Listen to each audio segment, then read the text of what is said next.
Okay, आज हम लोग जो है सीयूटी एग्जामिनेशन से संबंधित जो है खास प्रश्नों को आपके सामने पेश करने वाले हैं। इसके अलावा जो स्टूडेंट 10वीं 12वीं में जो है यदि बोर्ड में वो एग्ज़ाम देने वाले हैं तो उनके लिए भी ये उपयोगी होगा। अर्थात और भी जो फाइनल से संबंधित जो क्वेश्चन होता है ये क्वेश्चन इम्पोर्टेंट्स हैं। तो ताड़पत्र जो है बनी चित्र शैली के हैं, तो वो है यहाँ लिखा है जैन शक्तिशाली का, यहाँ जैन शैली है, ये ध्यान दीजिएगा। जैन शैली यहाँ शैली है। उसके बाद उत्तर प्रदेश में किस जिले में प्रागैतिहासिक चित्र मिले हैं? तो मिर्ज़ापुर स्थान है जहाँ प्रागैतिहासिक मतलब आदि मानव के द्वारा बनाए गए चित्र मिले हैं। ऐसे मशीन चलाना है, मशीन इधर मत चलाना बेटा जी।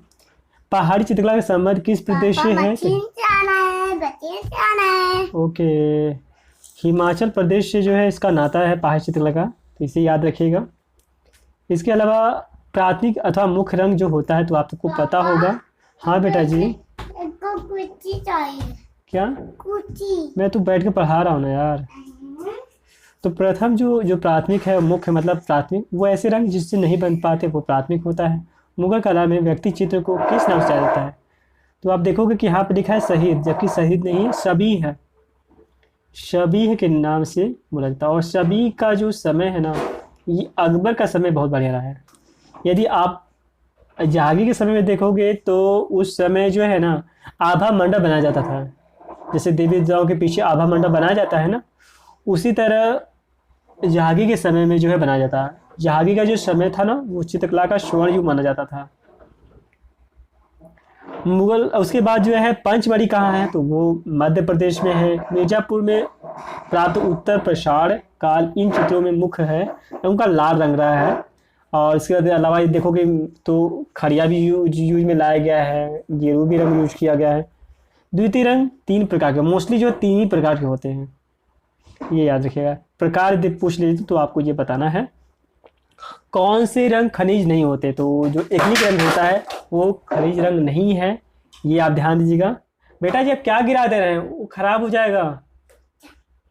तो ये याद रखें, एक्रिलिक रंग जो है आधुनिक रंग माना जाता है। जैसे कि ऑयल कलर होता है वो टाइम लेता है, लेकिन एक्रिलिक रंग जल्दी हो जाता है जल्दी।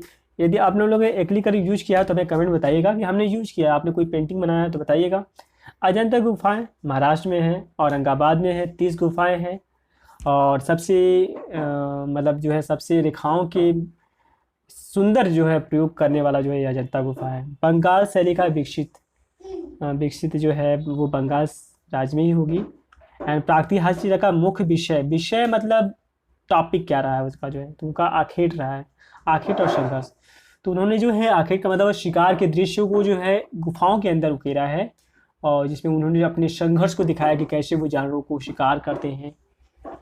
उनकी आस्था थी कि यदि गुफाओं के अंदर चित्र बना दिया जाए तो उससे जानवर को मतलब उनको प्राप्त करने में आसानी होगी। उत्तर प्रदेश में राज ललित कला अकेडमी बहुत ही अच्छा स्थान है जहाँ पर अच्छी अच्छी कलाकृतियों को लगाया जाता है। यहाँ पर अच्छे कलाकारों की कलाकृति आपको देखने को मिलती है, तो अवश्य ही जो है इसके बारे में जानिए। एंड नेक्स्ट जो है हमारे सामने है राजपूत शैली के चित्र किस धर्म पर आधारित है? हिंदू धर्म। ये जो धर्म है ना हिंदू धर्म, ये बहुत ही इंपॉर्टेंट। नवीन रंग पद्धति के अनुसंधानकर्ता ओस्टवाल्ड है। इनकी जो मुख्य रंग है वो 4 हैं और उनकी चक्र में जो है 8 रंग हैं। इन धनुष कितने रंग? 7 रंग जानते हैं, और इसको देखने के लिए प्रिज्म की सहायता लेनी पड़ती है। विवकोर जानते हैं ना, विवग्योर होता है। जोगीमारा किस प्रकार के चित्र प्राप्त होते हैं? तो वो ये भित्ति चित्र, वॉल पेंटिंग स्टार्ट होता है। ये सबसे प्राचीन गुफा है जोगीमारा। और जोगीमारा प्राचीन गुफा होने के साथ साथ ये ध्यान दीजिएगा कि इस छतों पर से चित्र बनाए गए हैं। इसके अलावा हम आगे की क्वेश्चन है, राग रागनियों पर आधारित चित्र कांगड़ा पशौली राजस्थानी चित्र बने हैं। राग रागनी को आधारित पे जो बना हुआ है कांगड़ा पशौली और उसके बाद ये राजस्थानी। सिंधु घाटी सभ्यता का मतलब की जो है प्रमुख उपलब्धियाँ क्या है? तो वो है मोहल्ले की सभ्यता, क्योंकि आपको खुदाई के दौरान मोहल्ले का सभ्यता मिले हैं। तो मध्य प्रदेश में किस जिले में जो है प्रागैतिहासिक चित्र मिले हैं? तो होशंगाबाद, मध्य प्रदेश में होशंगाबाद। और भीमबेटका भी आता है, ये मत भूलिएगा। छत की केंद्र को अलंकृत करने के लिए कौन सा आलेखन प्रयुक्त होता है? तो केंद्रीय आलेखन, यहाँ पर लेखक लिखा है आलेखन होगा। डिजाइन, किनारी डिजाइन का प्रयोग साड़ी की किनारी को सजाने के लिए किया जाता है। ठीक है। सबसे अच्छी रंग संगति किसे माने? विरोधी रंग। जैसे विरोधी रंग में हम क्या कह सकते हैं कि जैसे कि अपोजिट रंग, जैसे कि आपने सफ़ेद पर आपने ब्लैक लगा दे तो उभर के आता है, या ब्लैक पर वाइट लगा दे तो उभर के आता है, उसी तरह अपोजिट रंग।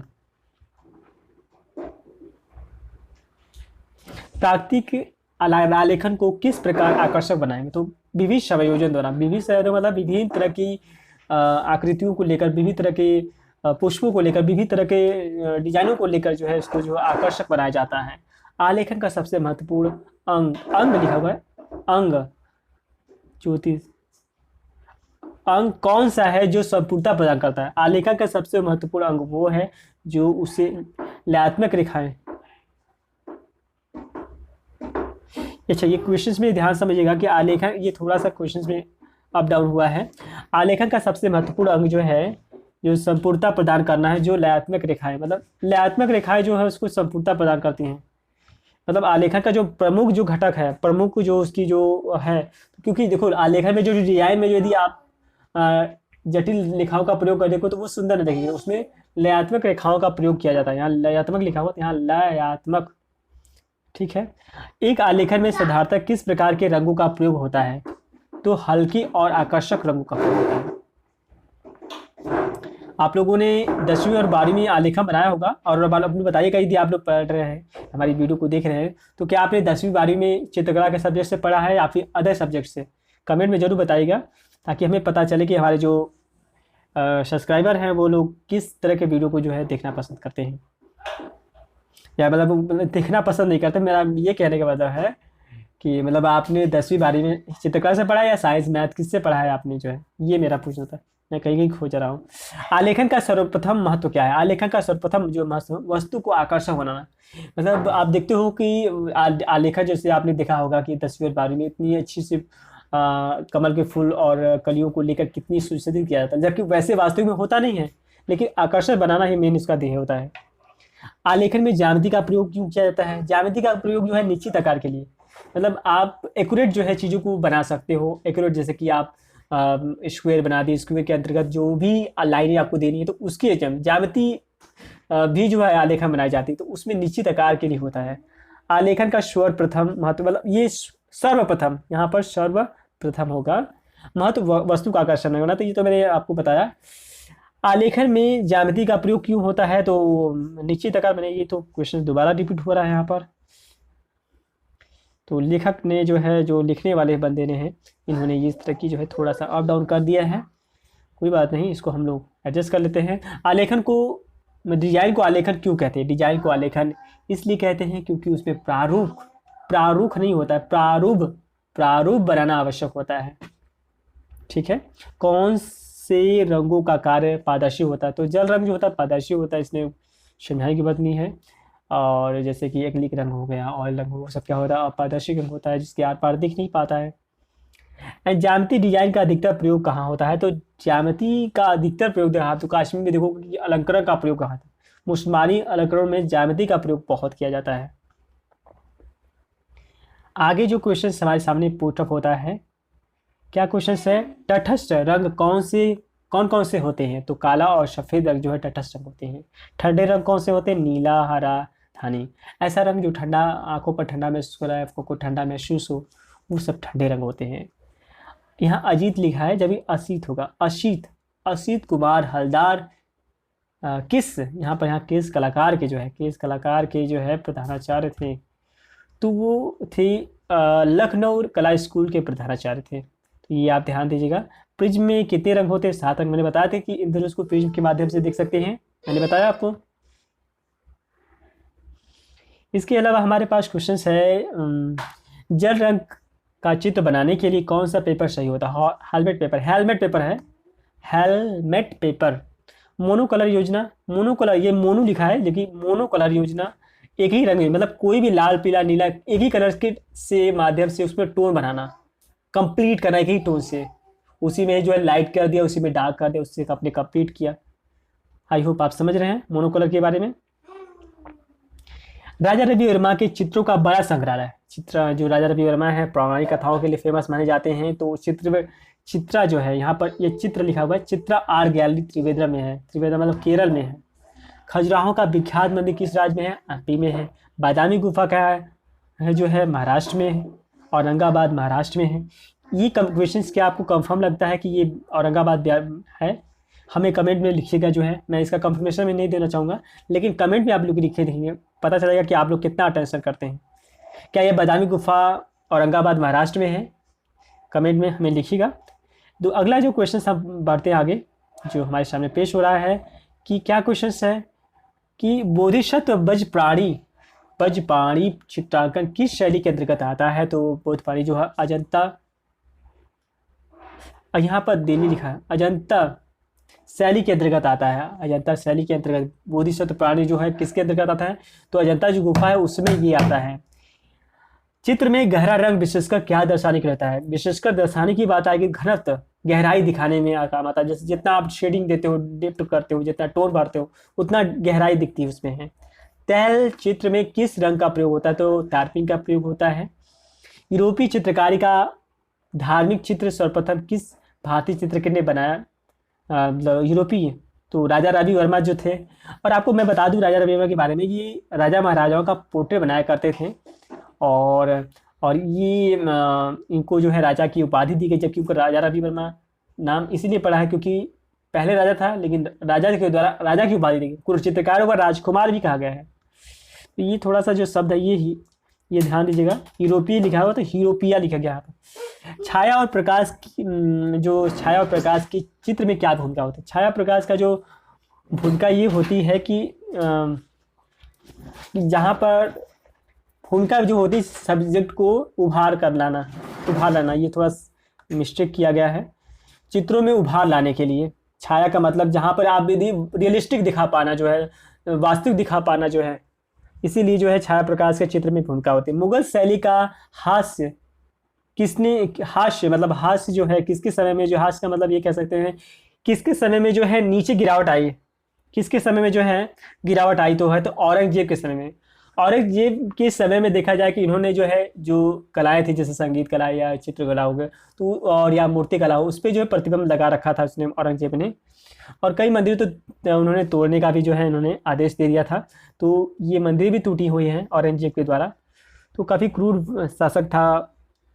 इसके अलावा हम आगे जो बढ़ते हैं, जो क्वेश्चन हमारे सामने पेश होता है, कौन से मुगल शासक ने में पशुओं का भव्य चित्रण हुआ है? तो ये थोड़ा सा ध्यान दीजिएगा। भव्य जो चित्रण हुआ है वो हुआ है पशुओं का जो भव्य चित्रण, तो वो है जागे के समय में। तो वो पशु के चित्र के लिए जो महत्वपूर्ण कलाकार हैं, जो पक्षियों के लिए खास तौर पर, वो कौन है? वो है मंसूर जी हैं। तो मंसूर को याद रखिएगा। और ये कहाँ से कट गया? तो मंसूर को याद रखिएगा। इसके अलावा चमड़े पर बना चित्र किस वेद में प्राप्त होता है? तो ऋग्वेद में प्राप्त होता है। कौन सी पेंसिल से बनी रेखा अधिक काली होती है? तो बी नमक की जो पेंसिल होती है, ओके बेटा जी, तो बी नमक की जो पेंसिल होती है मित्र, वो शेडिंग के लिए यूज में लाई जाती है। जैसे कि 2B 4B 6B 8B 9B, मतलब जितनी भी शेडिंग बी वाली होती है वो शेडिंग के पर्पस। और एच वाली जो पेंसिल होती है वो लाइनिंग के लिए मानी जाती है। नीला और पीला रंग से कौन सा बनता है? हरा रंग बनता है। तो ये रहा जो है 50 क्वेश्चन जो मैंने आपके सामने पेश किए। और इसमें ये जो क्वेश्चंस, कुछ क्वेश्चंस हो सकता है कि आप लोग जाना होगा, और मुझे बताइएगा कि ये क्वेश्चंस आप लोग कितना इंपॉर्टेंट रहा है, जो है आप लोग अपनी प्रिपरेशन को, अपनी थ्योरी की तैयारी में कितना ज़्यादा लीन है। आप कमेंट में जरूर लिखिए। जो है कोई ऐसा पॉइंट्स है जो चाहते हैं इस पर प्रॉपर जो है वीडियो चाहते हैं किसी टॉपिक को लेकर, तो टॉपिक को लेकर आप जो है हमें कमेंट में लिखिएगा। यदि ज़्यादा लोग का हमें मतलब सुझाव मिलता है, मतलब हम कह सकते हैं कि 2-3 लोग यदि मुझे किसी टॉपिक के लिए कहते हैं, 2-3 लोग, तो मैं उसी टॉपिक पर जो है मैं आपके लिए वीडियो बनाकर आपको पेश करूंगा। आप कह सकते हैं कि किस टाइप से क्वेश्चन चाहिए आपको, विकल्पी में चाहिए कि आप जिस तरह से मैंने अभी शेयर किया है वैसे, तो आप ज़रूर कमेंट में लिखिएगा। और यदि जो स्टूडेंट जो फाइन आर्ट से जुड़े हुए हैं उनको ज़रूर इनके बारे में बताइए, उनको ज़रूर ऐसे क्वेश्चंस को उनको पुट करिए। और किस तरह का जो है वीडियो आप देखना पसंद करते हैं, ये भी ज़रूर अपना सुझाव दीजिए। ओके, आप अपनी थ्योरी में, अपनी स्केचिंग में, अपने प्रैक्टिकल अभ्यास है उसमें लगे रहिए। Okay, all the best.